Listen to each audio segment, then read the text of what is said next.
Je te montre ma joie. Alléluia. J'ai besoin. Donne-moi oui. Gloire à Jésus-Christ. Que son nom soit béni. Alléluia. Essayez de le commenter au fond. Alléluia. Alléluia. Acclamons le Seigneur. Et Thomas est brisé. Thomas est brisé. Alléluia. Alléluia. Il y a des Thomas ici. Alléluia. Il y a des Thomas là-bas en ligne, je crois. Je veux que tu ne pas ça veut dire Thomas. Alléluia. On va prier pour la parole. Nous disons Père Céleste, j'ai quitté ma maison solennellement pour venir ici, pour t'adorer, pour te louer. Merci Seigneur d'avoir agréé mon adoration, d'avoir reçu les louanges de mon cœur. Père, je te dis merci de préparer mon cœur à écouter ta parole. Je crois que ta parole est vie, qu'elle va m'affranchir, qu'elle va me libérer. Je te rends grâce. Au nom de Jésus-Christ, je t'ai ainsi prié. Amen. Gloire à Jésus-Christ. Acclamons un peu le Seigneur. Amen, amen. C'est vrai que l'ennemi veut s'agiter pour nous perturber un peu. Amen. Nous sommes imperturbables. Amen. Alléluia. L'ennemi dit, quand l'ennemi vient comme un fleuve, l'esprit de l'Éternel le met en fuite. Amen. Amen. Amen. Vous savez, la nouvelle, à l'heure de prière, on a quelques gens qui arrivent pour la première fois. Il y a des absents aujourd'hui. Amen. Maintenant, on a des nouvelles figures qui arrivent ici. Amen. Que j'ai vu quand j'ai prié pour eux quand ils étaient des bébés. Hein? Il y a un qui est. Mon Dieu, il est devenu comme ça. C'est grave ça. Amen. Amen. Donc, je vais demander à Marc-Antoine et à Sarah de se mettre debout. Amen. On va vous accueillir. Amen. Je t'aime de l'amour du Seigneur. Je t'aime de l'amour du Seigneur. Quand je vois en toi la gloire de mon cœur, oui, je t'aime de l'amour du Seigneur. Oh, Marc-Antoine, oui, je t'aime de l'amour du Seigneur. Oui, je t'aime de l'amour du Seigneur.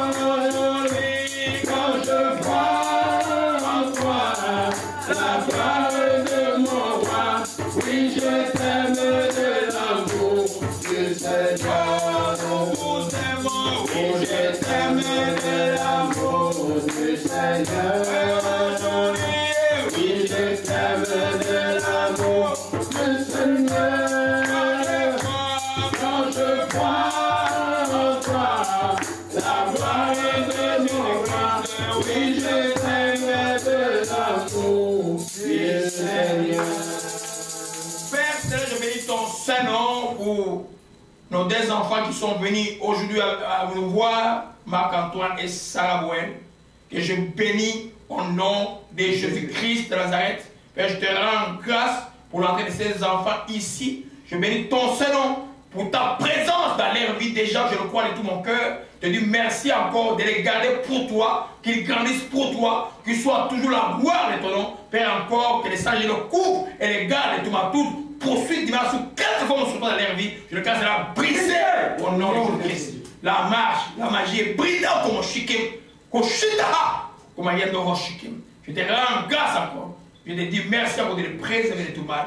Et c'est pour ta paix, ta joie dans leur cœur. Père, je te dis merci. Au nom de Jésus-Christ, t'as voici prié. Amen. Amen. Vous pouvez vous asseoir. Alléluia. Amen. Amen, amen, amen. Vous savez qu'il y a un peu des ajustements sur nos micros et tout ça.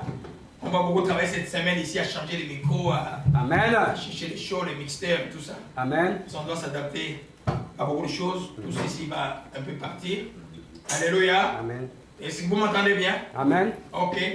C'est comme ça qu'on a prié pendant 14 ans. De l'autre côté.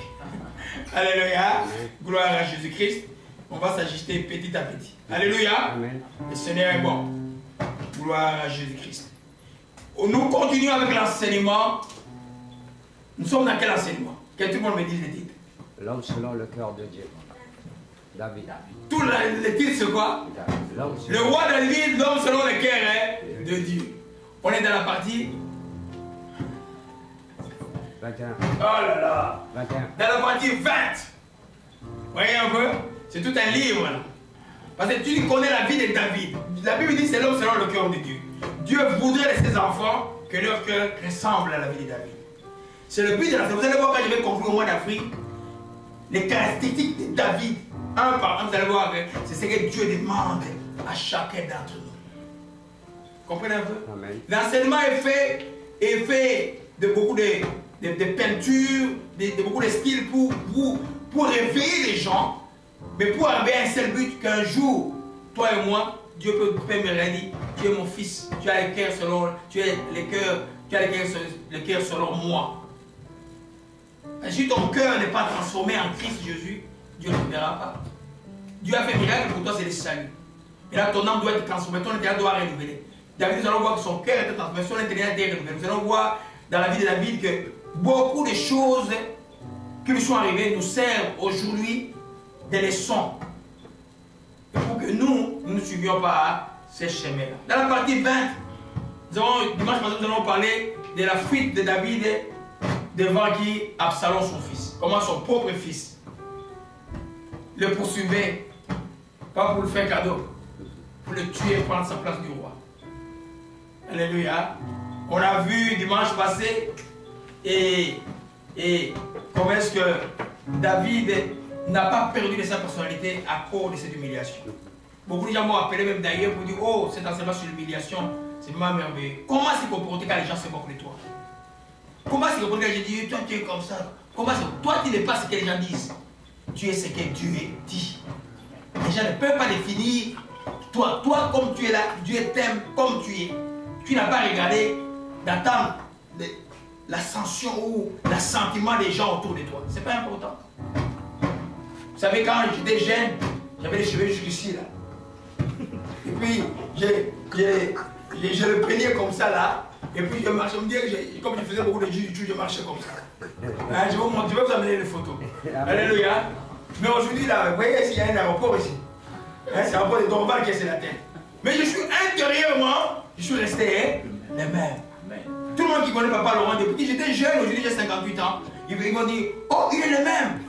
Toujours joyeux, toujours encourageant les gens. Même quand je n'étais pas chrétien, j'étais toujours quelqu'un qui encourageait les gens. Peut-être dans le mauvais sens, peut-être. Alléluia, gloire à Jésus-Christ. Aujourd'hui, nous voyons une partie importante, la fin de la vie d'Absalom. Comment cet enfant rebelle, qui a humilié son père, comment il a fini sa vie. C'est une leçon importante où les salaires d'une rébellion injuste. Puisqu'il y a des rébellions justes, quand vous avez un dictateur dans un pays qui vous persécute, une rébellion juste peut les chasser. Mais la rébellion injuste, c'est une rébellion qui n'a pas sa place. Un fils ne peut pas s'élever contre son père. Et dans les cas de David, vous voyez que David, c'est son fils, il l'aimait beaucoup. Vous savez qu'Absalom était le plus beau en Israël. Il était beau. Hein? Pour ceux qui veulent séparer, je vois un beau gars, peut-être un monstre. Amen. Je ne dis pas tous. Alléluia. Mais un beau gars, peut-être un monstre. Absalom était très beau. Mais malheureusement, il était très orgueilleux. Troisièmement, il n'a pas supporté les rejet de son père qui l'a mené à la rancune. Et cette rancune a mené à cette rébellion-là qui a coûté sa vie. Donc, une autre titre que je donnais, les salaires d'une rébellion injuste. Tu ne te rebelles pas contre quelqu'un qui t'a fait du bien. Tu ne te rebelles pas contre quelqu'un qui t'aime. Parce que la rébellion finit toujours très très mal. Il n'y a pas d'autre issue que la mort. Prenez ça d'une manière physique ou d'une manière spirituelle ou d'une manière sociale. Il y a comme une destruction qui arrive toujours quand il y a un esprit de rébellion. Nous parlons aussi de l'esprit de rébellion. Les enfants de Dieu n'ont pas l'esprit de rébellion. Les enfants de Dieu ont un esprit d'adoption, de soumission. Nous sommes soumis à Jésus-Christ. C'est pourquoi quand tu es soumis à Jésus-Christ, tu seras soumis facilement aux hommes aussi, qui sont en autorité. On va voir ça tout à l'heure. Alléluia. Donc c'est important. Nous voyons notre étude de donner l'échec de l'esprit de rébellion. Partout où il y a l'esprit de rébellion, que ce soit dans une famille, que ce soit dans la relation parents-enfants, que ce soit à l'église. L'église c'est un endroit de bénédiction, mais c'est un endroit aussi très dangereux. Parce que la rébellion ne peut pas être là. Dans n'importe quel endroit, la rébellion finit toujours comme Absalom a fini. Il faut faire très attention.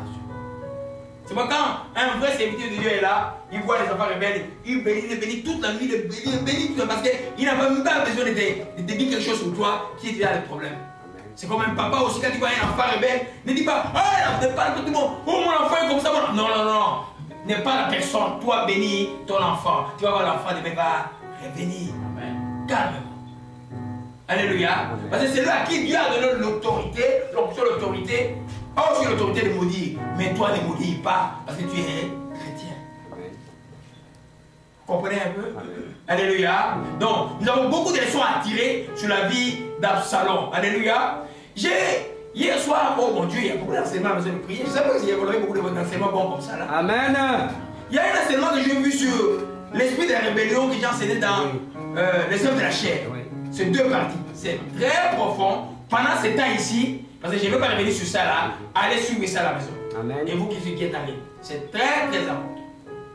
Alléluia. Donc, les contraires de la rébellion, c'est quoi? La soumission. Et dans la société aujourd'hui, les gens n'aiment pas être soumis.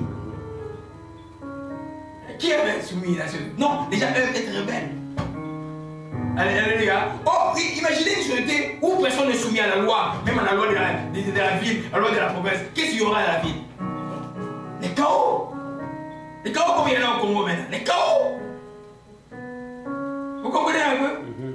C'est tellement important. Donc, et nous voyons ici comment Absalom a fini. Oh, je vais demander à Kevin aujourd'hui de changer de place. Viens ici, tu vas me lire là. Alléluia. Parce qu'on n'a pas. Je vais juste la semaine prochaine acheter d'autres micros sans fil. Ok. Donc prenez ce micro ici. Oh non, non. Attendez. Ouais.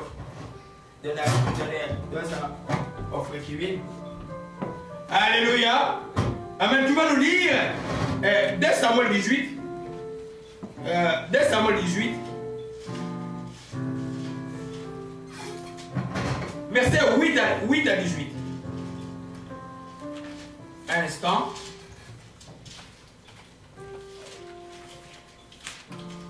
Oui, oui. Dès Samuel 18, verset 8 à 18. Juste, c'est le texte qui résume un peu ce que nous allons voir.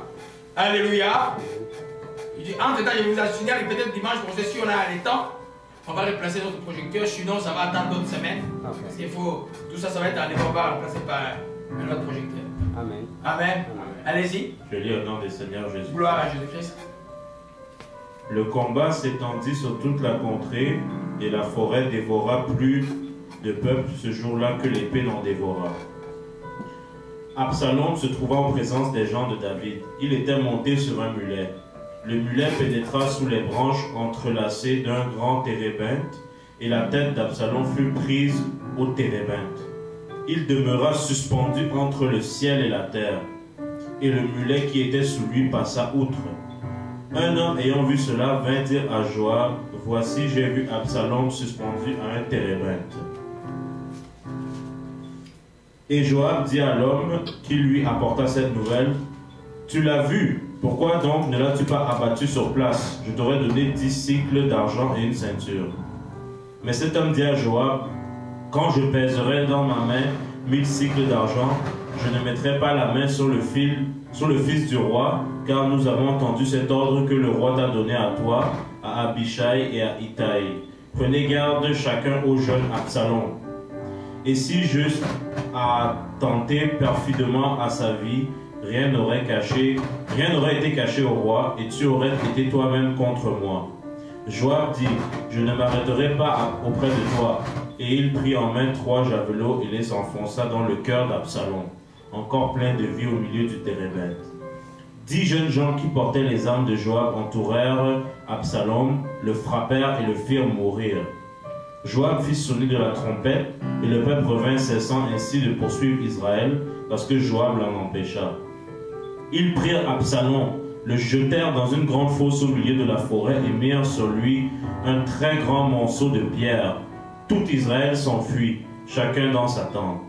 De son vivant, Absalom s'était fait ériger un monument dans la vallée du roi, car il disait « Je n'ai point de fils par qui le souvenir de mon nom puisse être conservé. » Et il donna son propre nom au monument, qu'on appelle encore aujourd'hui monument d'Absalom. Alléluia. Seigneur, je bénis ton Seigneur pour ta sainte parole. Merci encore de m'avoir donné la profondeur d'explication de tout ce que tu m'as enseigné la nuit. Ajoute Dieu Saint-Esprit. Seigneur, nous te disons merci. Au nom de Jésus-Christ, nous t'avons ainsi prié. Amen. Amen. Alors, nous voyons là, c'est que le frère qui vient de lire, la fin de la vie de qui? D'Absalom. De l'enfant rebelle qui a voulu la mort de son père continuait à l'aimer. Vous voyez, son père, quand la guerre a commencé, a dit, soyez doux avec les jeunes hommes. Et quand il meurt, son père dit, oh, il disait en marchant, mon fils Absalom, que ne chute pas mort à ta place, Absalom, mon fils. Des fois, il y a des gens, soit je dis aux enfants, aux autres personnes, oh, les parents vous aiment. Tu peux avoir quelqu'un, même votre pasteur vous aime, ou quelqu'un qui vous aime, mais il vous aime. L'amour, ce n'est pas des mots, l'amour, c'est des actes. Quand vous le voyez comment vous aimez, et que cette personne, quand vous êtes en difficulté, est-il toujours là? Est-ce que chaque fois que vous pleurez, est-elle toujours là? L'amour, ce n'est pas la parole. David aimait son fils. Il avait corrigé parce que son fils avait tué un autre fils.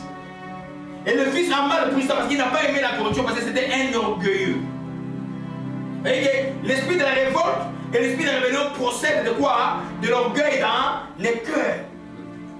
Vous voyez un peu? Et c'est pourquoi toi, chrétien, tu dois rejeter l'orgueil. Quand il y a l'orgueil dans le cœur, il n'y a pas d'amour. La Bible dit que l'amour ne s'enfle point d'orgueil. Alléluia. Il y a un enseignement qui s'appelle les symptômes de l'orgueil. C'est un grand enseignement aussi. Qui peut peut-être il ne sait pas que tu es orgueilleux.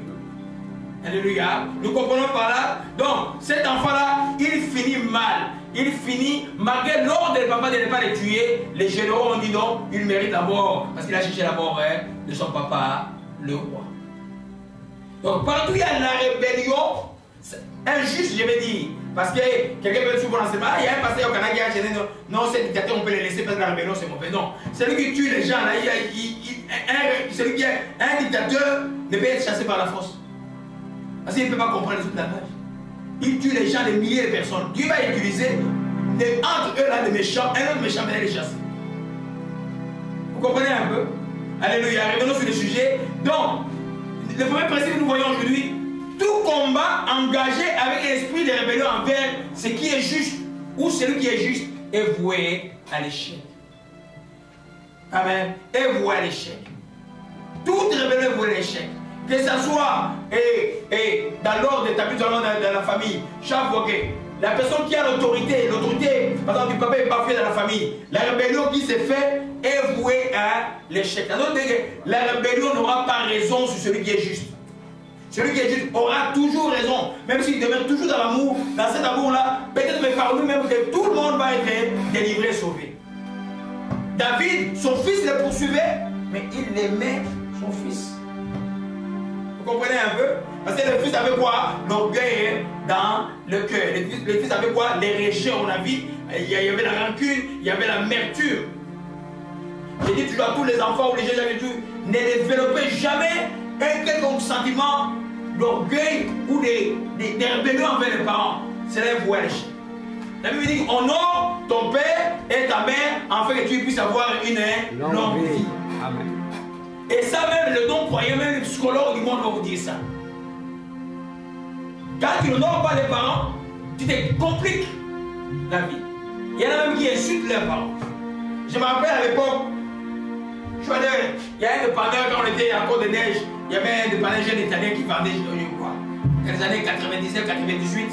Je ne sais pas si Marc-Antoine était déjà né. Non. Et puis je vois les jeunes hommes, je parle de Jésus et puis il dit, il me parle de son problème avec son père, il a parlé très mal de son père. Je lui ai dit, ta vie ça va? Oh ça va pas ma vie, ça va pas. J'ai dit, ça a une relation avec ton père. Il n'a pas cru. Je suis revenu la semaine prochaine, je suis revenu, moi je suis têtu, hein. Je suis encore revenu, je suis encore revenu. Finalement, il a pris la décision d'aller demander pardon à son père. Dès qu'il a fait, sa vie s'est arrangée. C'est un principe, que tu sois chrétien ou pas chrétien. Vous comprenez un peu? Même avec toute autorité, parce que Dieu, dans le ciel, il n'y a pas de désordre. Au ciel, il n'y a pas de... Au ciel, tout est hiérarchisé. Il n'y a pas celui qui est en bas qui vient déranger. Non, non, non. On écoute les ordres. Quand les ordres sont donnés dans l'amour et dans la joie pour ton bien, ce n'est pas les mauvais ordres. Quand les parents disent cet ami-là est mauvais, ce n'est pas les mauvais ordres. C'est pour qui? C'est pour qui? Quand tu vas être des problèmes, qui va être des problèmes? Ce n'est pas les parents, c'est toi. Des fois, moi, je souffre même des fois pour les enfants, ou même pour les chrétiens, plus qu'eux-mêmes ne souffrent pour eux-mêmes. Tu leur donnes le conflit, tout qui fait dur. Mais c'est pour toi, c'est pas pour moi.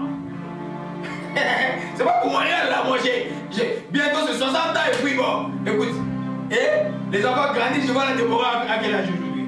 Diminuez un peu les gens. Oui. Gloire à Jésus-Christ.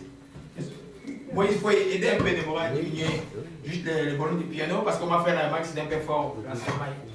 Amen. Amen. Donc, nous comprenons par ça que tout combat engagé avec l'esprit de rébellion, même un combat spirituel, quand il y a l'esprit de rébellion, mais tu es du côté de Satan, tu es dans un tiglag. Qui a tout l'esprit dans ses mains, tiglag. Donc, tu ne peux pas combattre les Satan tout en étant dans son royaume. Non. Un combat, même quand tu es dans la rébellion, ne peut pas marcher. Si tu veux mettre Dieu dans tes histoires, tu dois marcher dans l'humilité, dans la soumission. Et tu vas combattre maintenant. Et lui, quand tu es humble ainsi, sa force est en toi, sa sagesse est en toi. Nous allons voir comment ça va se passer avec Absalom. Donc, c'est très très important. C'est pourquoi les chrétiens doivent avoir l'esprit de Seigneur, savoir ce qui est droit et ce qui n'est pas droit. Tu ne vas pas combattre ce qui est droit. Quelqu'un, par exemple, a son droit à quelque chose, vous le voulez quelque chose, et vous le combattez. C'est un combat injuste qui est voué à l'échec. Ça ne peut pas aller plus loin que ça. Vous n'avez pas besoin que Dieu parle pour ça. Vous n'avez pas besoin de révélations pour ça. C'est le principe de vie. Croyant ou pas, croyant.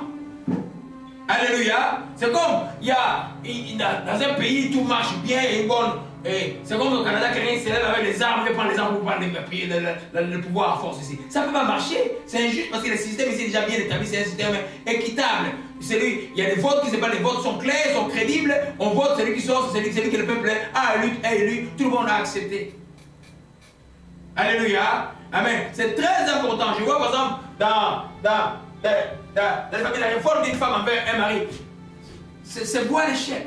Il peut avoir ce qu'on appelle des victoires apparentes, mais ce n'est pas une victoire.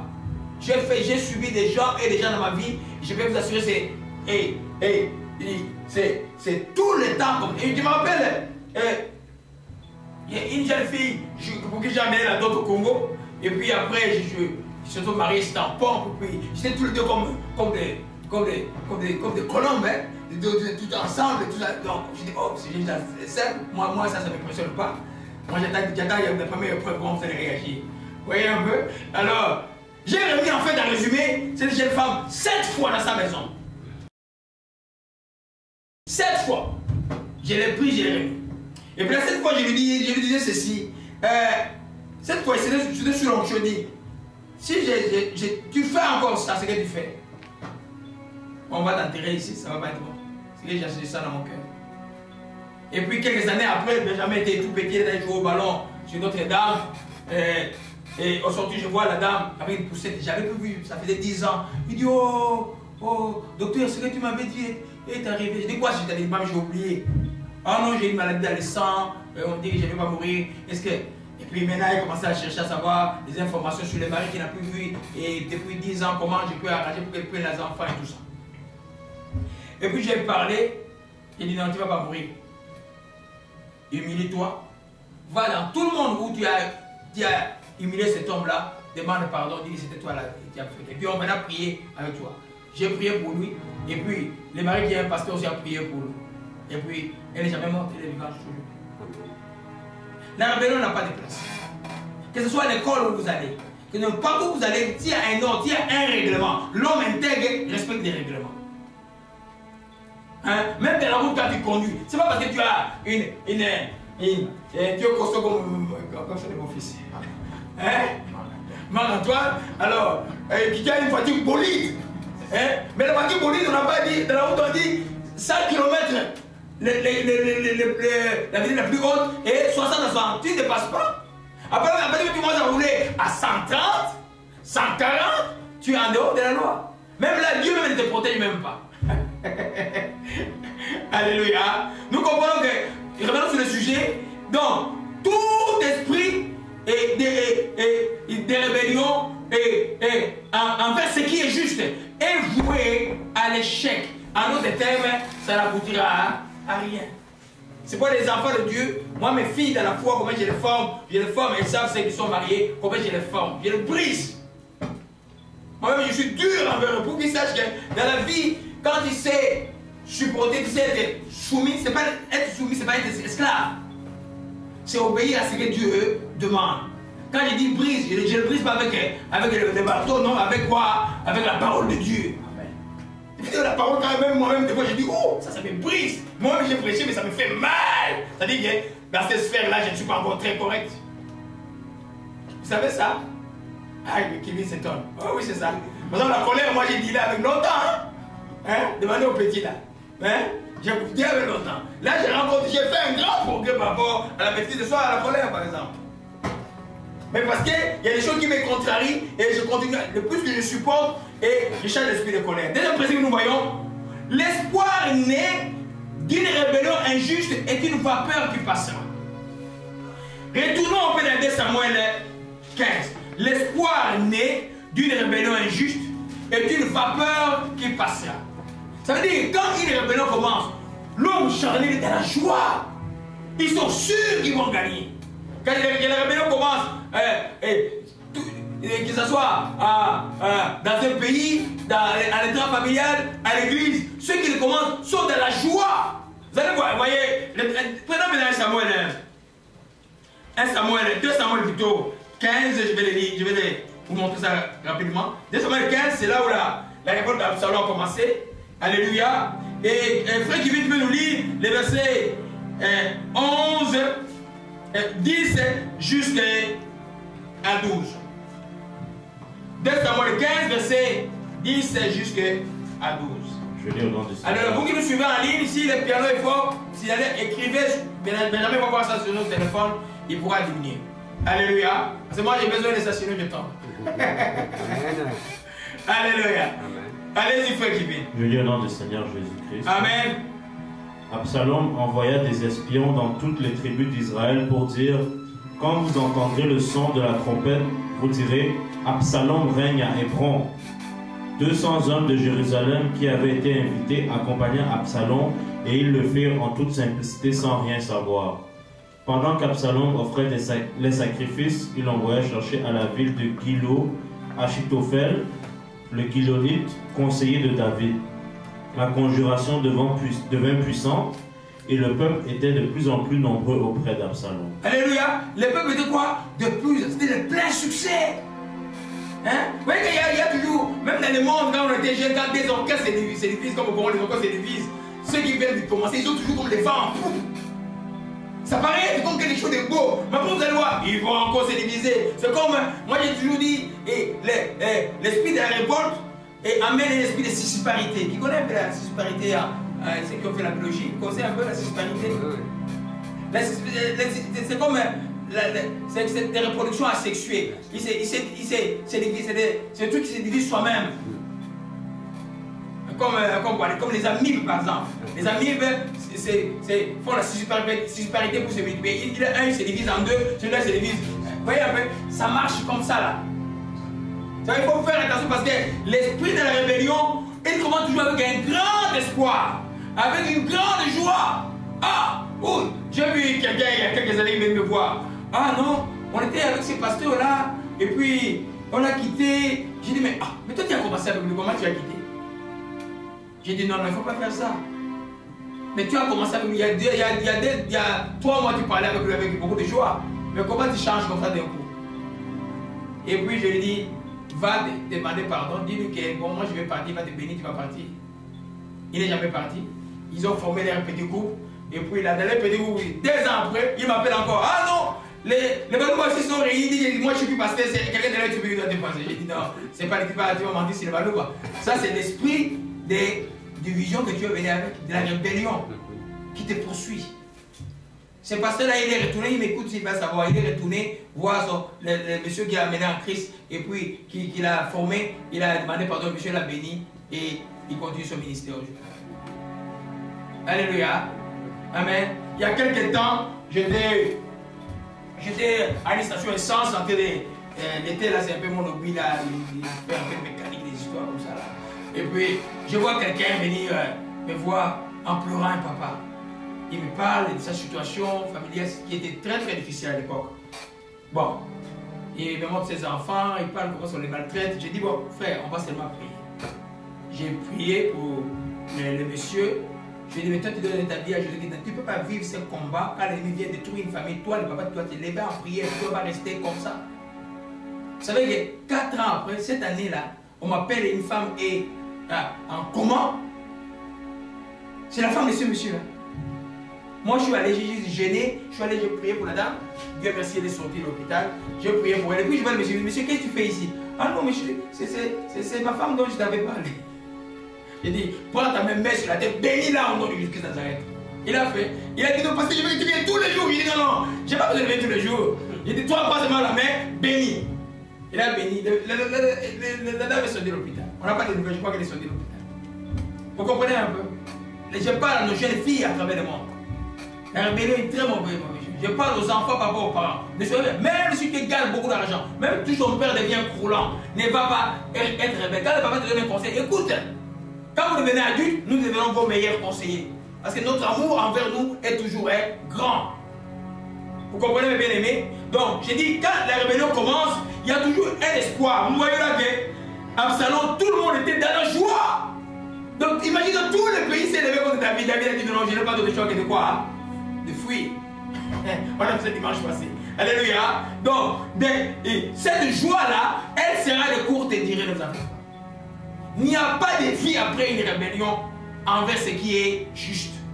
Non. Ils peuvent régner pendant un temps, c'est comme tous ces dictateurs en Afrique, ils peuvent régner les méchants là. Ils n'ont pas la joie et ils n'auront pas de joie après eux. Qu'ils se trompent, il n'y aura pas de joie.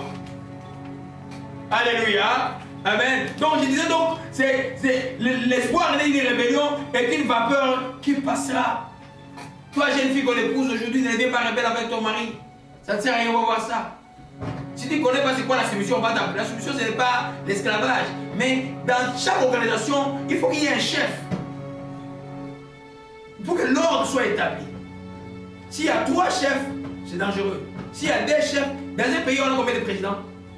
Un seul. Pourquoi? Toi, il est le plus intelligent. Est-ce que le président est le plus intelligent? Est-ce qu'au Canada, le premier ministre est le plus intelligent? Non.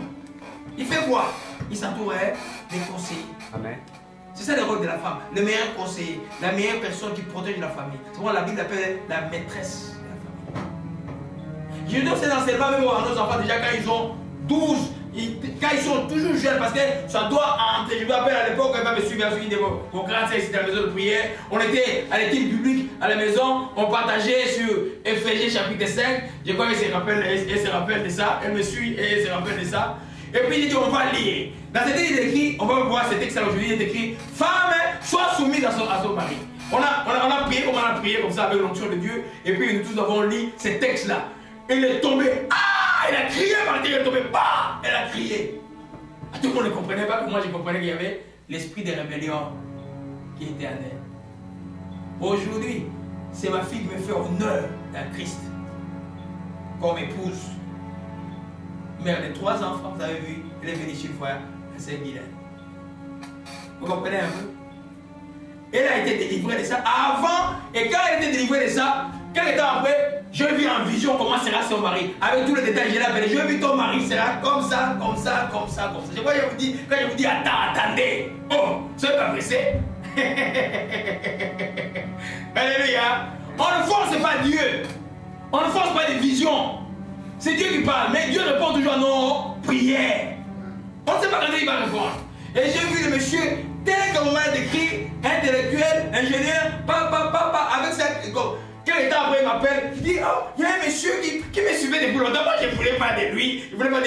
Il y a même des mots que je regarde, j'ai dit, oh, c'est lui. Et là, il nous donne le petit-fils merveilleux. Toi, garçon merveilleux. Il est né à Ménard, il m'a dit 7 ans Ménard. Les enfants de la maison de prière. Alléluia. Mais plus jamais et de part, c'est mes enfants qui me font honneur comme couple. Me font honneur, ça me donne plaisir. Je suis chez eux, je me sens comme chez moi. Je me sens vraiment dans la joie. Alléluia. Amen. Donc, quand les cas de rébellion, rien de bon ne subsistait. Même la sagesse qui vient de la rébellion, il y a une sagesse qui vient de la rébellion, mais c'est une sagesse diabolique.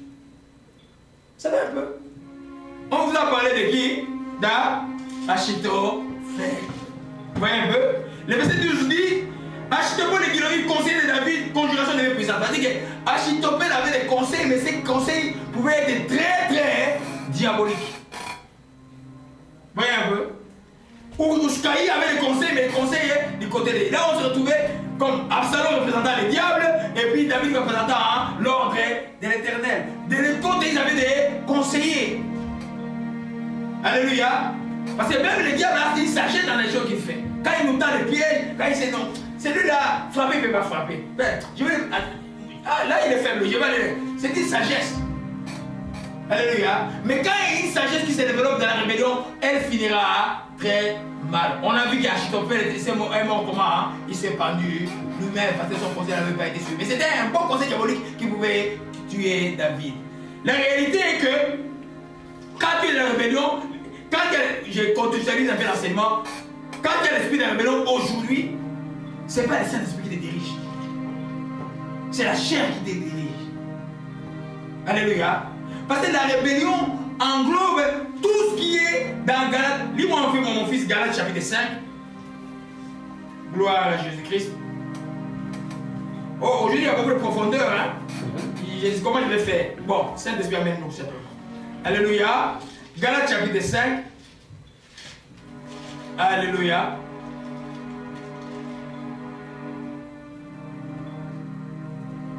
Frère qui vient, tu nous lis du verset 19 jusqu'au verset 21.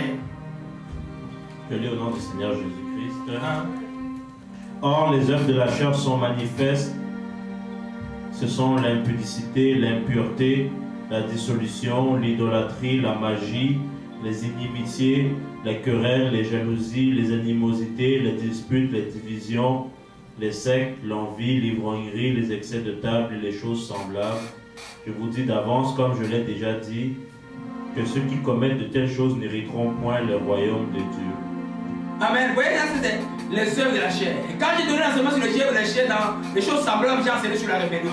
Mais la rébellion englobe tout cela. Alléluia. Aujourd'hui, quand tu n'obéis pas à l'ordre de Dieu, tu es rebelle. Quand tu n'obéis pas à l'ordre, on va pas s'entendre en détail. Tu n'obéis pas à l'ordre du Saint-Esprit qui te dit de faire quelque chose, tu es rebelle.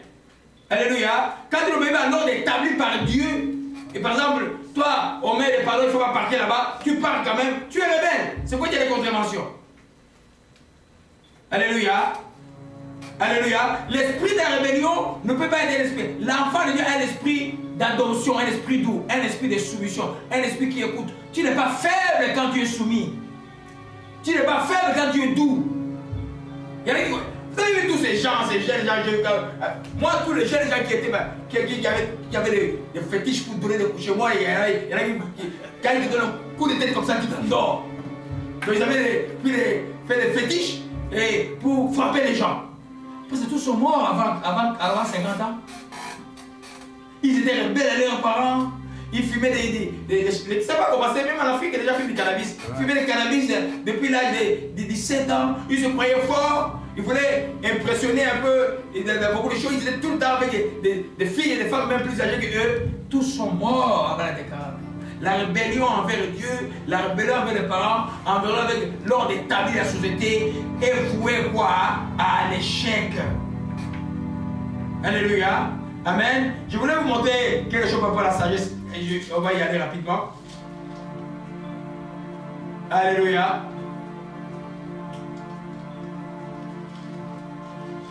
Gloire à Jésus-Christ.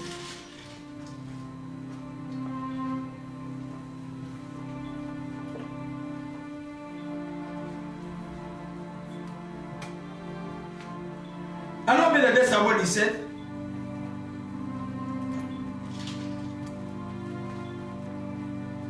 Verset 14. Frère Kevin, nous, je vais expliquer le contexte pour gagner le temps. Dès Samuel 17, verset 14. Je vous avais parlé que même quand il y a la rébellion, tu auras des conseillers. Il y a une forme de jaillit qui se développe, mais elle est démoniaque. Ne les écoute pas.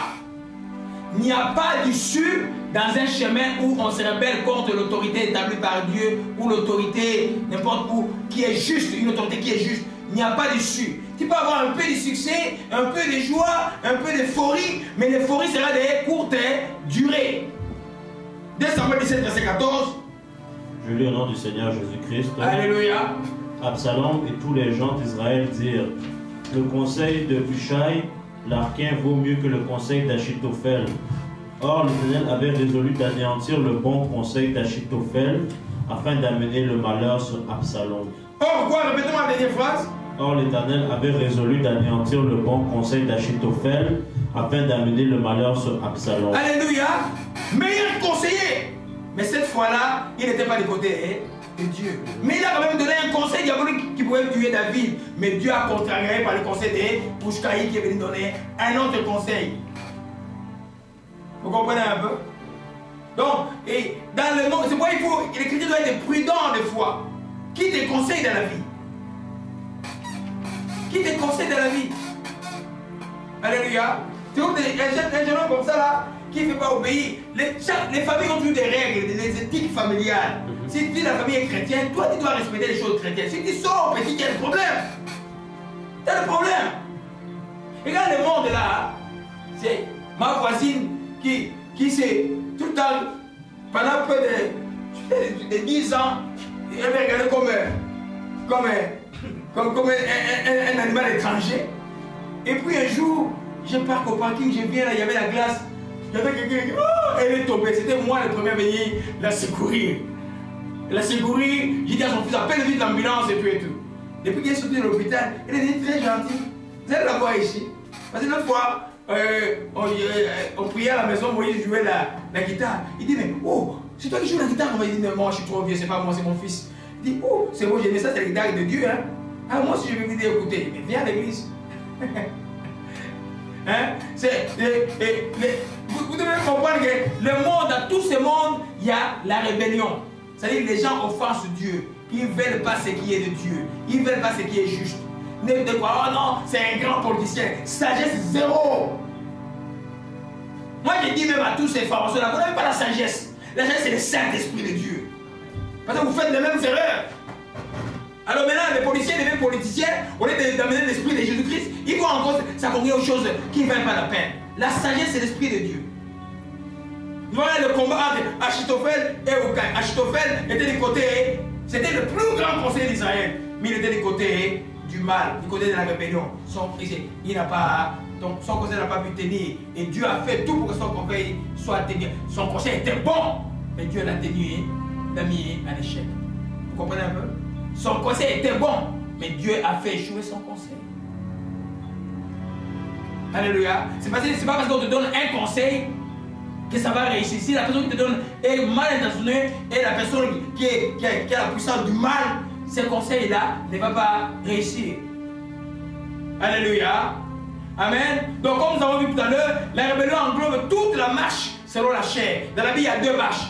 Dans la Bible, il y a deux marches. Marcher selon l'esprit. Donc selon le Saint-Esprit, marcher dans l'amour, marcher dans la joie, marcher dans la paix, marcher dans la fidélité, marcher dans la bénédiction, marcher dans la patience, marcher dans la maîtrise de soi. Et il y a la marche aussi selon la chair, c'est-à-dire que marcher dans la rébellion, dans l'impudicité, dans le beuverie, dans les désordres de toutes sortes.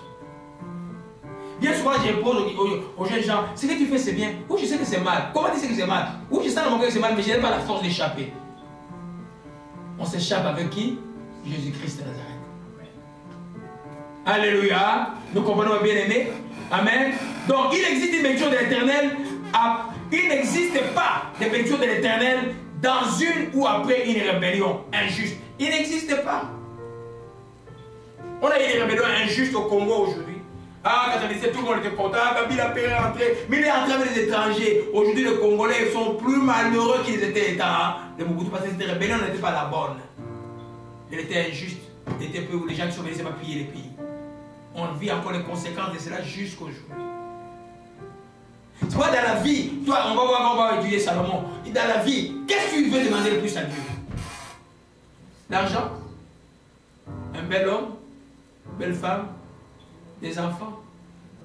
Si tu t'es donné de demander quelque chose à Dieu, qu'est-ce que tu vas demander? La sagesse. La sagesse. Parce que par la sagesse, tu vas tout avoir. Et quand Salomon a demandé la sagesse, parce que c'est la sagesse que l'Esprit a dit donner hier, mais j'étais déjà fatigué, je me pardon, pardonne-moi, donne-moi l'occasion de préparer ça, je vais donner ça dans 2 semaines. Elle ne met pas le Jedija, ça c'est le vrai nom de Salomon, à cause de l'Éternel. Alléluia, nous comprenons bien aimé. Donc il n'existe pas de bénédiction dans la rébellion. Chaque fois qu'on offense Dieu, chaque fois qu'on offense l'ordre établi, il n'y a pas de bénédiction. Il y a un petit plaisir, il y a une petite chose, mais à la fin, il s'agira comme des graviers dans la bouche. Quel diable qui a des pierres dans la bouche? Quel diable qui a des pierres dans la bouche? Essaye un peu. Essaye, Thomas. Ça grince. Ou achète des riz, des chinois, des fois ils mettent des pierres dedans, essayer de manger et de sable dedans. Alléluia. Amen. Frère qui vient tout nous lire rapidement. Ésaïe 1, verset 19 à 20, on va aller rapidement. Gloire à Jésus-Christ. Alléluia. Que son nom soit béni. Ésaïe chapitre 1, verset 19 à 20. Je lis au nom du Seigneur Jésus-Christ. Amen. Si vous avez de la bonne volonté et si vous êtes docile, vous mangerez les meilleures productions du pays. Mais si vous résistez et si vous êtes rebelles, vous serez dévorés par l'Ève, car la bouche de l'Éternel a parlé. Alléluia. Si vous avez la bonne volonté, et si vous êtes docile, c'est-à-dire docile, celui qui écoute, celui qui obéit, vous mangerez les meilleures productions du pays. Mais si vous restez que vous êtes rebelles à qui? À l'Éternel. Si vous offensez Dieu constamment, vous serez dévorés par la glaive. En d'autres termes, ça sera une forme de mort dans votre vie, une forme de destruction de la vie. Il parle aux enfants d'Israël. Aujourd'hui, nous sommes les enfants de Dieu, co-héritiers au même titre que les enfants d'Israël. Alléluia. Tu vois, obéir à Dieu, c'est mieux que les sacrifices. Obéir à Dieu, c'est mieux que jeûner tout le temps. Vous comprenez un peu? Alléluia. Amen. Et notre texte nous dit, au verset 28, et Ésaïe chapitre 1, verset 28. Ésaïe chapitre 1, je vais le lire, verset 28. Alléluia. On est là? Oui. Je vais le lire. La ruine atteindra tous les rebelles et les pécheurs. Ceux qui abandonnent l'Éternel périront. Ça, c'est la fin de tout. Vous comprenez un peu? Le problème, les gens croient que c'est juste la mort physique. Non. La mort, en fait, a 3 significations. La mort naturellement. Il y a ce qu'on appelle la mort spirituelle. C'est-à-dire que tu es déconnecté de Dieu, Dieu n'est plus avec toi à cause du péché. Tu es déjà mort, mais tu es bien, tu regardes. Tu es un peu fort comme Marc. Hein? Moi, je suis content de toi. Hein? J'ai prié pour toi pour que tu sois fort comme ça. Là. Tu te souviens de ça? Non, hein? Tu avais quoi? 4 ans? 4 ans, 5 ans. Oh! Encore, on me remercie que tu es. Ah, je suis content de te voir comme ça. Ça me fait beaucoup de joie dans le cœur. Des fois, je vais pleurer, mais je suis joyeux. Amen. C'est une bénédiction. Alléluia. Alors, tu as la bonne santé, mais quelqu'un peut croire parce qu'il a la bonne santé qu'il est correct avec Dieu. Non. Non. Il faut obéir à. Quand tu dis que tu es enfant de qui? De Dieu. Tu obéis au Père. Il peut t'arriver que tu pêches, là tu demandes pardon à Dieu, mais fais tout pour te maintenir dans la communion avec le Père. Alléluia. Alors, on a vu, il dit là où il les atteindra, dans le terme. Quand, c'est ce que je voulais dire, donc il y a la mort spirituelle, et puis il y a ce qu'on appelle la mort sociale. C'est-à-dire, tu vois, autour de toi, toutes les choses ne marchent pas, c'est déjà une mort. Et la mort physique est tellement la finalité de tout. Mais déjà la mort spirituelle, elle dépasse la mort physique. Parce que quand on est mort spirituel aujourd'hui, la mort physique ne change rien. Tu demeures mort spirituellement vers l'enfer. Comme vous ne trompez pas que l'enfer n'existe pas. L'enfer existe. C'est comme le ciel, hein? Il existe. Alléluia. Amen. Donc, il n'y a pas de bénédiction. Hein? quand on dit, on va voir ça tout passer, je ne vais pas d'étudier, je ne vais pas étudier l'enseignement, on va parler de n'importe quel, de chaque cas, comment faire. Amen, je reviens toujours sur la famille. Tu es une femme mariée et tu es une jeune fille, on peut d'épouser. Ne m'appelle pas demain, papa, je sens que j'avais fait erreur. Il n'y a pas d'erreur, reste. Chez moi, on ne retourne pas. Non, il n'y a pas d'erreur. Toi, chrétienne, né de nouveau. Nous, on n'était pas chrétiens, on était des civils comme ça, là, avant de se marier. Mais vous, vous êtes des chrétiens, vous avez la parole de Dieu. Avant d'aller dans ces choses-là, connaissez les principes de Dieu, comment ça marche ces choses de Dieu-là. Vous allez voir que vous allez être mieux et meilleur de la vie que d'être dans la rébellion. La confrontation crée le désordre. Alléluia. L'échange n'est pas la confrontation. Amen. Les points de vue différents ne sont pas la confrontation. La vie est faite de points. Vous ne pouvez pas avoir le point de vue avec la personne avec qui vous vivez. Non. Vous allez échanger, mais sans en arriver à une destruction de l'ordre établi par Dieu. C'est pourquoi ça demande des enseignements à tous les enfants, ceux qui vivent aux États-Unis. Des enseignements, c'est tellement important. N'attendez pas, Papa Laurent, il est là, et tu vas venir bénir le mariage. Non, je préfère que vous suiviez les enseignements avant que je vienne bénir le mariage. Parce que moi, bénir le mariage, d'abord, c'est pas moi qui bénis. Qui bénit? C'est Dieu qui bénit. Moi, je suis un canal. Alléluia. Alors, vous commencez à demander à Dieu, je suis en train d'aller au mariage, comment je dois me comporter? L'homme dit, Dieu dit à l'homme, aime ta femme plus que Christ aime. Comment je peux faire de ma femme plus que Christ a aimé l'Église? Alors, ça c'est le concept qui doit torturer l'homme. La femme dit, comment être soumise? Poser des questions, soumettre des enseignements. Vous allez voir que l'esprit de soumission, c'est l'esprit de la douceur. Sarah s'appelait Abraham, mon Seigneur. Et c'est Sarah manquait de quelque chose. Vous savez que Sarah était soumise, la Bible dit. Mais Sarah a dit à Abraham, chasse-moi cette femme-là et cette servante avec son enfant. Et Abraham a fait quoi? A voulu discuter. Dieu a dit quoi? Fais ce que Sarah demande. Vous comprenez un peu? Donc on ne vous trompe pas que la vie chrétienne c'est dur, la soumission c'est l'esclavage. Non, ce n'est pas l'esclavage. Quand il y a l'amour, la soumission devient comme, c'est juste maintenir l'ordre établi de Dieu. Amen. Parce que Dieu c'est un Dieu d'ordre. Vous comprenez bien aimé? Hein? Il y a des hommes qui disent, hey, moi je vais une femme soumise. Non, si tu es à la tête d'esclavage, ce n'est pas ça. Ce n'est pas ça. Non, ce n'est pas ça. Ce n'est pas ça. C'est que nous, des fois, je passe pendant la nuit, je n'ai pas dormi. La journée, je vais faire les courses pour Déborah. Et puis je reviens le soir. Des fois, tout je dors, même les grands malabars, ils dorment. Moi, je dois fermer la porte et tout. Être homme, c'est dur. On ne va pas commencer sur les hommes. Alléluia. Amen. Gloire à Jésus-Christ. Amen. Donc la rébellion ne peut pas plaire à Dieu. N'importe quelle forme de révolte ne plaît pas à Dieu. Alléluia. Il existe des victoires. Et parlons un peu pendant ce temps, avant que je n'entre dans le temps de minutes sur ce que je voulais vous parler aujourd'hui, plus structuré, plus simple pour les gens. Il reste 30 minutes, c'est ça? Amen. Et parlons maintenant de David. David, quand d'abord la guerre avait commencé, il dit, allez-y, molons avec le petit. Ne faites pas du mal à mon petit. Mais le petit fait sa mort. Et quelqu'un dirait que pour Joab, David était faible. Mais David, c'était quelqu'un qui avait l'amour agapé. C'est quelqu'un qui avait l'amour sacrificiel. Il pouvait se sacrifier pour son fils. Qui était insensé. Alléluia. Amen. Et cet amour-là, c'est ce que Dieu demande souvent aux hommes d'avoir. Donc je disais, il y a des victoires. L'issue de cette chose est drôle. Parce que David a eu une victoire. Mais cette victoire n'était pas une victoire. Il y a des victoires, j'ai écrit hier, qui ne sont pas des victoires. David, il a gagné le combat, mais David a pleuré son fils.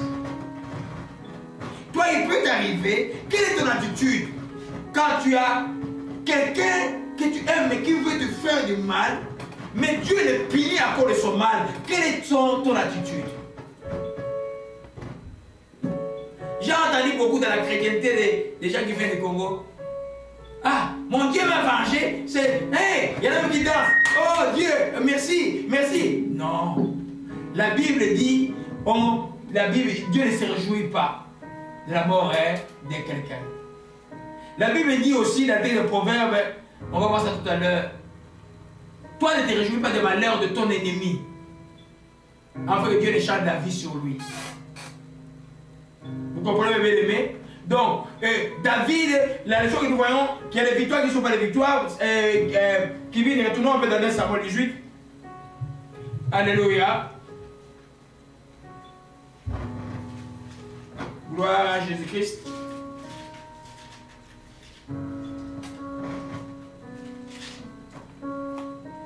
De Samuel 18, verset 31 à 33. Alléluia. Je vais lire au nom du Seigneur Jésus-Christ. Amen. Aussitôt arriva Cushi, et il dit que le roi, mon Seigneur, apprenne la bonne nouvelle. Aujourd'hui, l'Éternel t'a rendu justice en te délivrant de la main de tous ceux qui s'élevaient contre toi. Le roi dit à Cushi, le jeune Absalom est-il en bonne santé? Cushi répondit, qu'il soit comme ce jeune homme, les ennemis du roi, mon Seigneur, et tous ceux qui s'élèvent contre toi pour te faire du mal. Alors le roi, saisi d'émotion, monta dans la chambre au-dessus de la porte et pleura. Il disait en marchant, mon fils Absalom, mon fils Absalom, que je ne suis mort à ta place. Absalom, mon fils, mon fils. Alléluia. Il disait en marchant, son fils l'a poursuivi. Au chapitre 15, on dit, hey, Absalom arrive, il va épargner personne. Surtout qu'Achitophel avec lui, fuyant très vite. Il était dans la peur. Il a suivi l'humiliation du peuple. Shimei, de la famille de Saoul, est venu lui jeter la pierre, l'injurier. Il n'a pas répondu. Il n'a même pas permis qu'on puisse le tuer.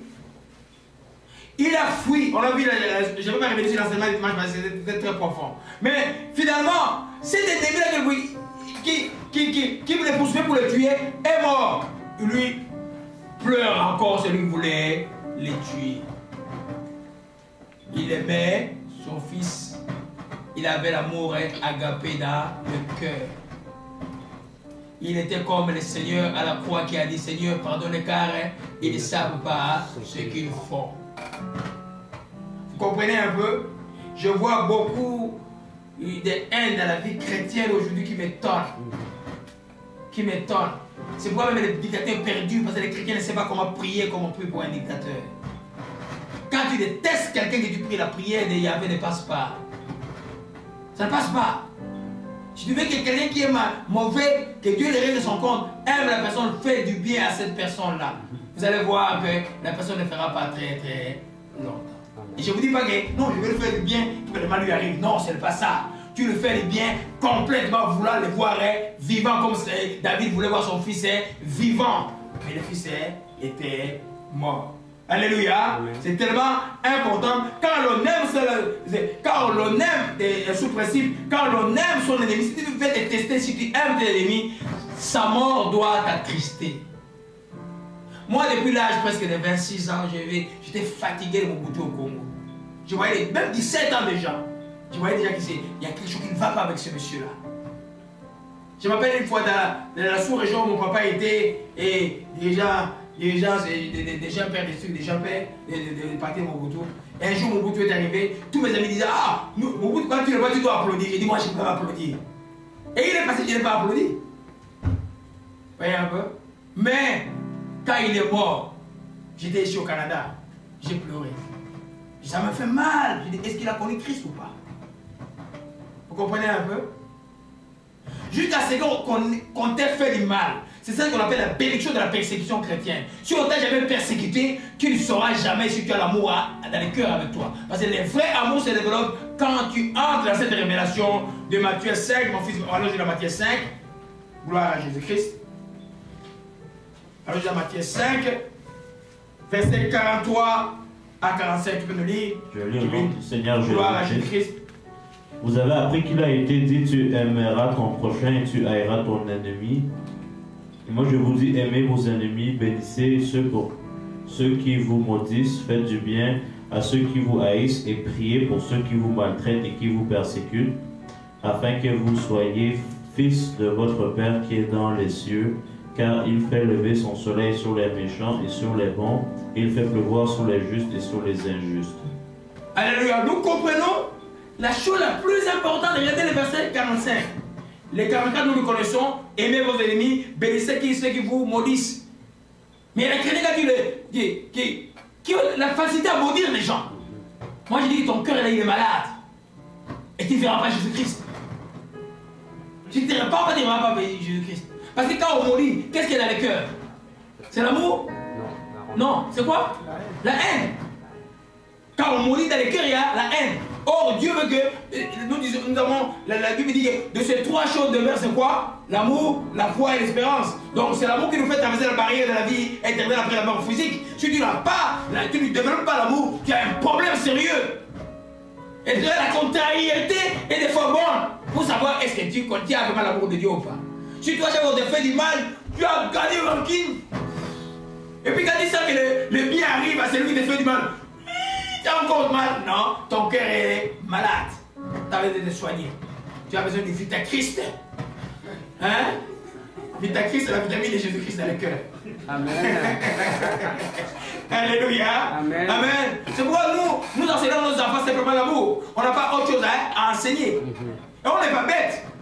Des fois, on souffre beaucoup, des fois, on pleure. Dans les secrets, mais personne ne le sait. Mais on ne peut pas enseigner la haine. Alléluia. David avait cet amour dans le cœur. C'est-à-dire qu'à chaque fois qu'il a gagné des grandes victoires, même ceux qui l'ont abandonné, il leur faisait du bien. Alléluia. Amen. Le verset 45 dit priez pour ceux qui vous maltraitent et qui vous persécutent, afin que vous soyez fils de votre Père. Enfin, que c'est un but, non? Hein, vous qui connaissez le français. En d'autres termes, si vous ne bénissez pas ceux qui vous bénissent, si vous faites pas ceux qui vous haïssent, vous ne serez pas fils et filles de notre Père qui est dans les cieux. Vous allez être des fils du diable sans le savoir. Vous savez qu'une fois, le Seigneur marchait et puis Pierre est venu. Seigneur, on a refusé de donner quoi, de la nourriture dans une ville ou quelque chose comme ça là. Et Pierre dit, Seigneur, veux-tu qu'on invoque le feu sur eux? Jésus a dit, tu ne sais pas de quel esprit tu es animé. Arrière de moi, hein, Satan. Jésus a appelé Pierre Satan. Toi, si je t'appelle Satan, le pasteur m'a injurié. Pourquoi tu me critiques toujours? Hein? Vous comprenez, mes bien-aimés? Alléluia. C'est important de comprendre que David, ce qui arrive ces jours-là, ce n'était pas incidentiel. Il avait cette vie-là, il avait déjà l'amour dans le cœur. Il avait déjà l'amour dans le cœur. Alléluia. Amen. Donc, quand on aime son ennemi, sa mort nous a fait un Proverbe 24, verset 17 à 18. Pour prouver ce que je suis en train de dire. Proverbe 24, verset 17 à 18, frère qui vit. Gloire à Jésus-Christ. Je lis au nom du Seigneur Jésus-Christ. Amen. Ne te réjouis pas de la chute de ton ennemi, et que ton cœur ne soit pas dans l'allégresse quand il chancelle, de peur que l'Éternel ne le voie, que cela ne lui déplaise, et qu'il ne détourne de lui sa colère. Alléluia. Ne te réjouis pas. Naturellement, nous voulons quoi? Nous réjouir de la chute de nos ennemis. C'est une nouvelle du mal. Mais dans la loi de Christ, il y en a qui vont dire, oh non, l'Ancien Testament. Mais ça, c'est l'Ancien Testament, le proverbe. Vous voyez un peu? C'est très prophétique. Il dit là, ne te réjouis pas de la chute de ton ennemi, que ton cœur ne soit pas dans l'allégresse, donc l'extrême joie, quand il est en train de chanceler, quand il est en train de tomber, quand il est en train de mourir, quand il est malade, quand il a perdu ses affaires, quand il a des problèmes. Toi, ne te réjouis pas. Enfant de Dieu, ne se réjouis pas des malheurs. Amen. Il dit, de peur que quoi? L'Éternel le voit, que cela ne lui déplaise. C'est-à-dire que Dieu regarde et dit, oh, pourquoi ça va déplaire à Dieu? Parce qu'il va voir dans ton cœur, il y a quoi? Il y a l'amour? Non, il y a la méchanceté. Chaque fois dans nos cœurs, la méchanceté entre, ça déplaît à Dieu. Parce que le Saint-Esprit n'est pas conciliable avec un cœur méchant ou avec des actes méchants. Le Saint-Esprit, c'est l'esprit d'amour. Alléluia. Amen. Donc le cœur, et donc, un homme sous principe, donc le cœur d'un homme selon Dieu doit toujours avoir cette proportion à toujours pardonner. Et ça n'arrive pas automatiquement. Tu dois avoir l'habitude de pardonner. Comment on développe une habitude? En faisant la chose tout le temps, tout le temps. Mais dis-moi un peu, toi, dans la vie, tout le monde t'encense, tout le monde te glorifie. Il n'y a personne qui t'a jamais contrarié. Tu peux te diriger du diable pour t'amener en enfer? Tout le monde, oh, tu es le chef qui est bon. Personne n'est venu te contrarier ou t'opprimer ou te pousser un peu. Les jours où il y a personne qui te fait du mal, tu risques de quoi? De rendre le mal par le mal. Oh, mais si tu es autour de toi, moi je l'appelle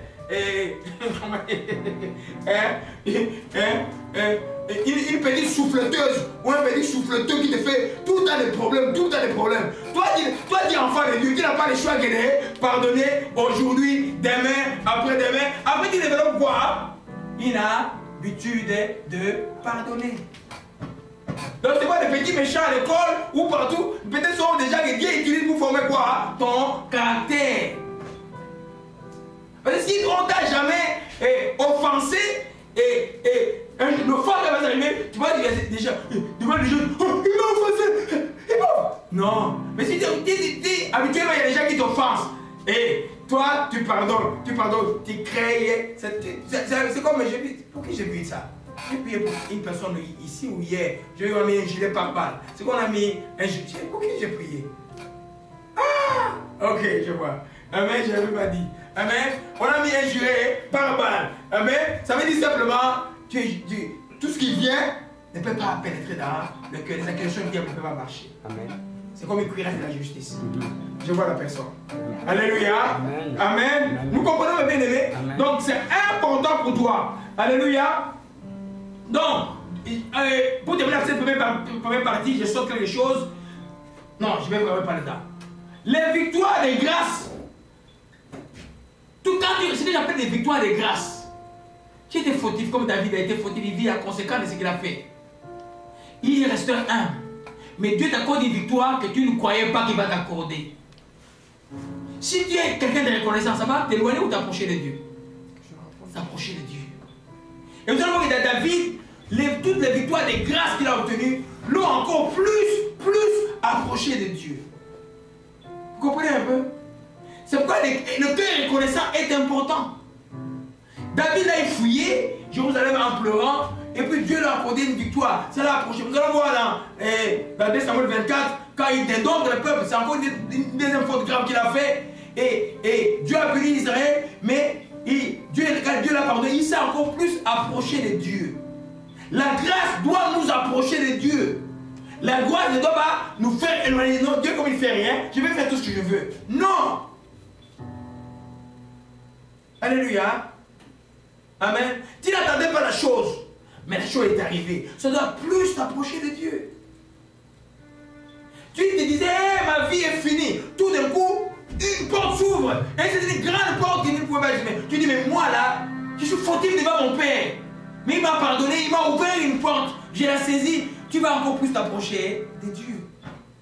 La même chose par rapport à nos péchés. Quand tu regardes ta vie antérieure, tu dis, oh, regarde ce que je fais, ce n'est pas bon. Aujourd'hui que Dieu m'a pardonné, Jésus doit encore m'approcher plus de Dieu et marcher avec elle. Cette parole des prophètes reste la même. Des personnes marchent-ils ensemble sans être convenues? Vous répondez? Non. On marche toujours ensemble quand on est... Avec Dieu, c'est la même chose. Et cette convenance, la convenance de grâce, c'est fait par... Quand il obéit à Dieu, tu demeures en lui. Et la foi, par la foi et par l'obéissance. Alléluia. Gloire à Jésus-Christ. Que son nom soit béni et soit exalté. Alléluia. Amen. Dès Samuel 19, verset 21-23, frère Kevin. Oh, je crois qu'il ne peut pas terminer aujourd'hui. On va parler encore dimanche prochain. Oh, alléluia. Quand vous voyez un sujet comme ça, là, c'est dit que c'est un sujet prévalent dans le monde. Les gens sont devenus très rebelles. Regarde-vous là, il y en a qui disent je ne suis pas rebelle. Ton boss au travail, c'est un représentant de Dieu pour toi. Combien de fois tu l'as assassiné pendant les pauses? Hein? Tu vas t'asseoir avec les non-croyants, tout le monde critique les boss, toi ensuite tu les critiques. Toi, chrétien, ne fais pas ça. Si lui, si demain il tombe malade, si l'entreprise même est privée et ferme demain, il n'a plus de travail à cause de tes malédictions. Vous comprenez un peu? Et toi, comme chrétien, tu es loin de Dieu. Quand tu mourir, ça fable les gens. Il faut faire attention. Ton boss au travail, même s'il te fait du mal, ou le chef de service à l'hôpital, ou le médecin directeur à l'hôpital pour toi qui es médecin qui est à la maison de prière, bénis-le. Apporte-le la vie par ta langue, parce que tu es loin de Dieu. Alléluia. Gloire à Jésus-Christ. Laisse-moi les frères qui viennent. Je lis au nom du Seigneur Jésus-Christ. Amen. Alors Abishai, fils de Tserouja, prit la parole et dit: Shimei ne doit-il pas mourir pour avoir maudit loin de l'Éternel? Oui, allez-y. Mais David dit: Qu'ai-je à faire avec vous, fils de Tserouja, et pourquoi vous montrez-vous aujourd'hui mes adversaires? Aujourd'hui ferait-on mourir un homme en Israël? Ne sais-je donc pas que je règne aujourd'hui sur Israël? Et le roi dit à Shimei: Tu ne mourras point, et le roi le lui jura. Très important, j'allais sauter, mais celui qui parle de ça. C'est pourquoi je vous parlais des victoires de la grâce. David, on a vu comment il a gagné le combat de l'humilité. Shimei faisait quoi? Il les maudissait. Shimei lui il était le roi. Il pouvait faire. Abishai dit: Seigneur, qui peut injurer le roi d'Israël? On va lui couper la tête. David dit: Qu'est-ce que j'ai à faire avec vous, fils de Tserouja? Les fils de Tserouja étaient deux, Joab et Abishai. C'était des généraux autour de David. De cet homme-là a continué à injurer David. David fuyant, pleurant, jusqu'à la montagne, il a continué. Alors imagine-toi, le roi de l'époque, cet homme-là méritait quoi? La mort, on coupe la tête.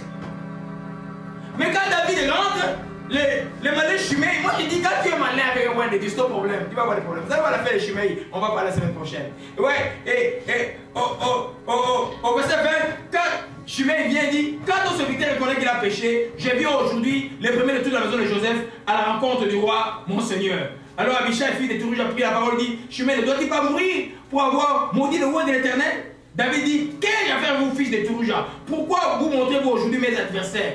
Il appelle la personne qui les protège adversaires. Parce que des fois, les gens peuvent donner un conseil, mais le conseil va te détruire plus que. Charnellement, ça va te faire du bien, mais spirituellement, ça va te détruire. David savait que cette victoire, Dieu lui accorde à cause de son nom. À cause de son nom. J'ai dit déjà. À cause de son nom, c'est ça qui signifie le nom de Salomon. À cause de son nom. Et puis il dit ici, au verset, à la dernière fois, ne sais-je donc pas que je règne aujourd'hui en Israël? Et le roi dit à Shimei: Tu ne mourras point. Et le roi le lui jura.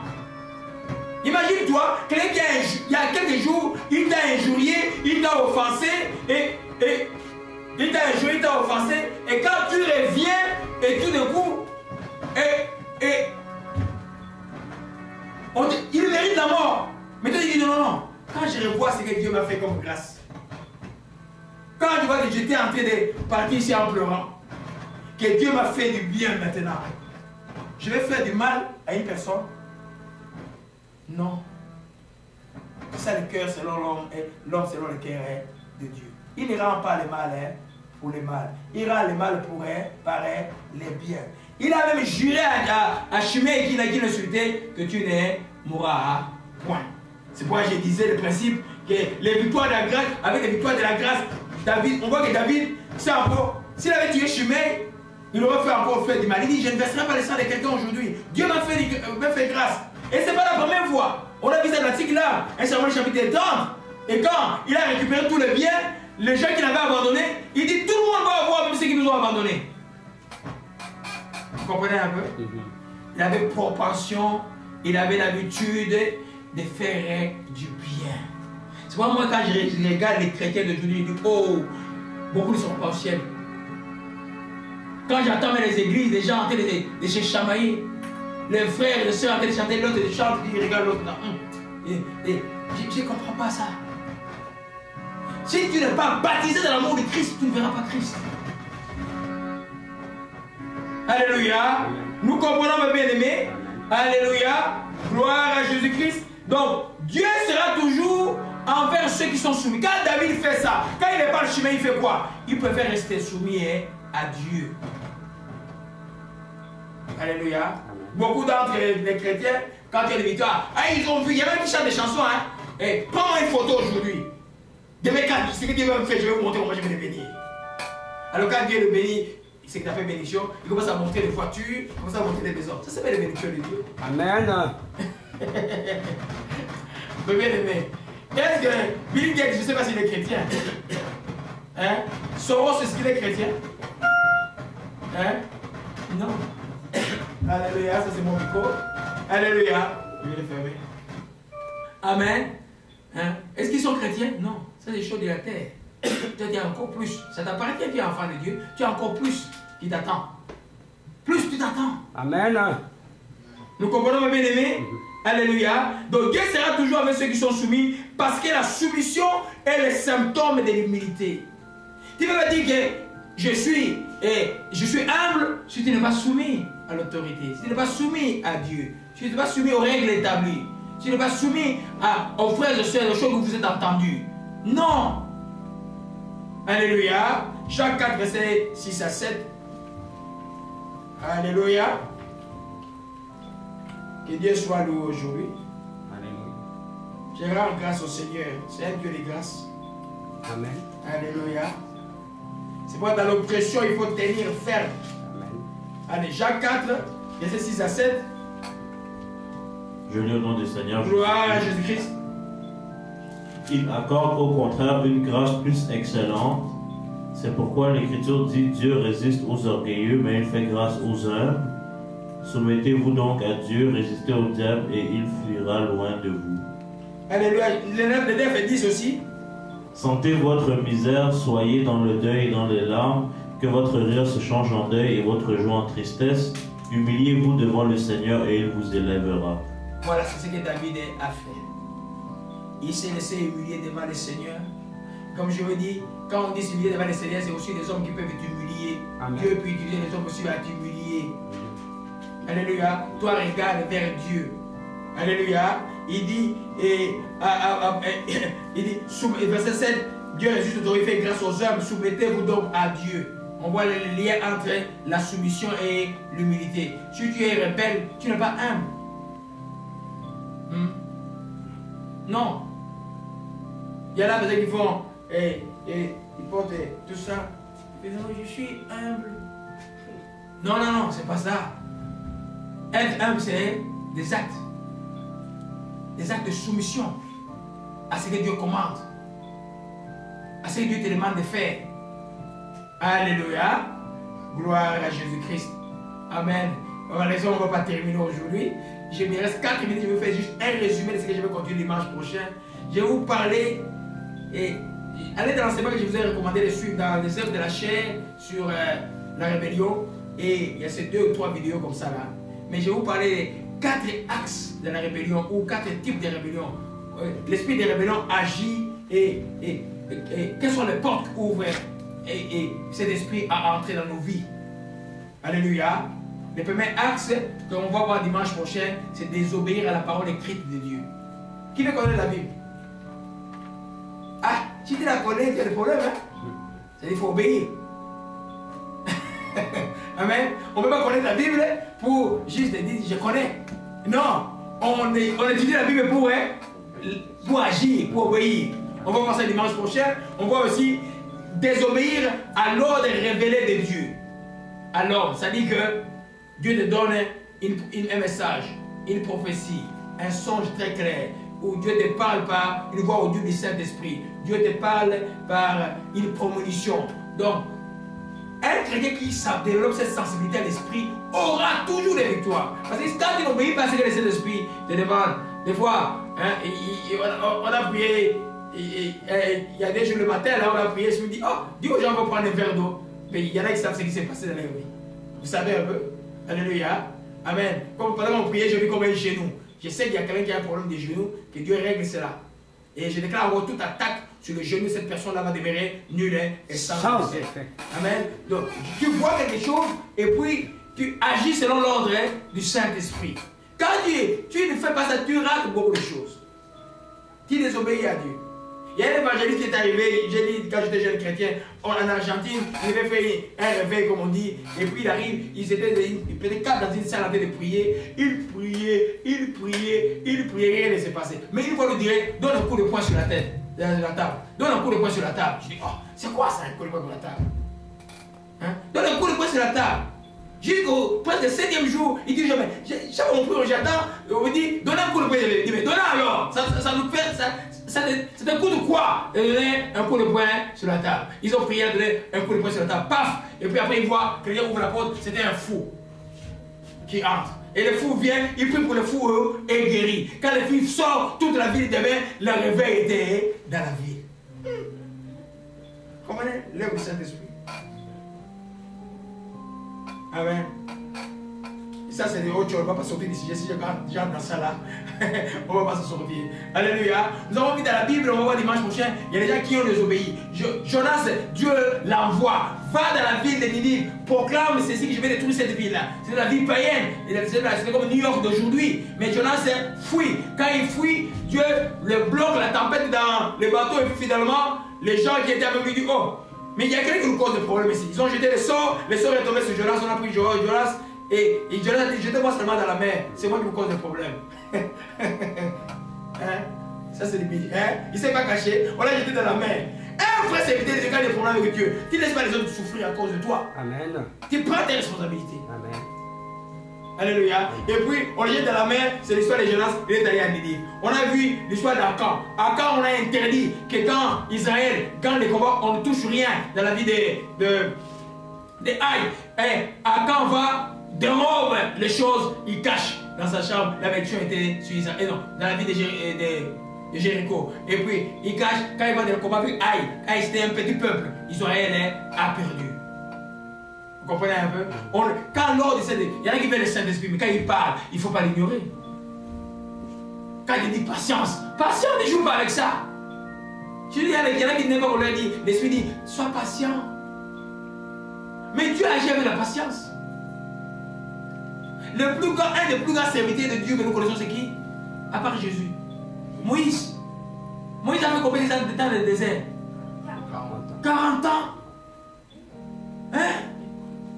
40 ans. Berger. Il était prince en Égypte. Hein? Mais maintenant, 40 ans dans le désert. Jusqu'à ce que l'appel de Dieu commence. Il y a des gens qui disent, oh, je suis fier quand Dieu va m'utiliser. Mais toi, d'abord, le plus important, c'est que tu as déjà la vie éternelle. Quand il dit que tu as la vie éternelle, que Dieu t'utilise à 90 ans, d'accord? Il t'utilise maintenant, d'accord? Toi, sois patient.